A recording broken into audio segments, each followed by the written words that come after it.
SP ఈ business కి పుష్ప ఎంత ముఖ్యమో నువ్వు కూడా అంతే ముఖ్యం. మీ ఇద్దరు కలిసి ఉంటేనే బిజినెస్ జరిగింది. దానికోసం నేను ఏం చేయడానికన్నా రెడీ. ఇంకే కావాలి ఇక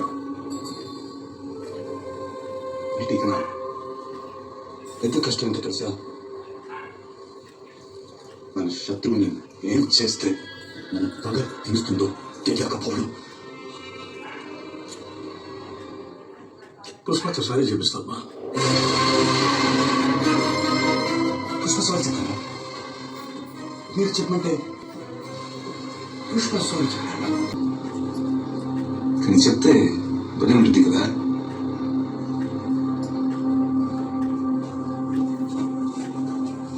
అయితే చెప్పమానండి. I'm sorry. I'm sorry. Sorry. Sir బాగుంది కదా. పుష్ప సారీ చెప్పింది. సారీ చెప్పింది సార్, కానీ పుష్ప ఫ్లవర్ అయింది కదా, అందుకే సారీ చెప్పింది. ఇది కరెక్ట్. పార్టీ ఉంది పుష్ప.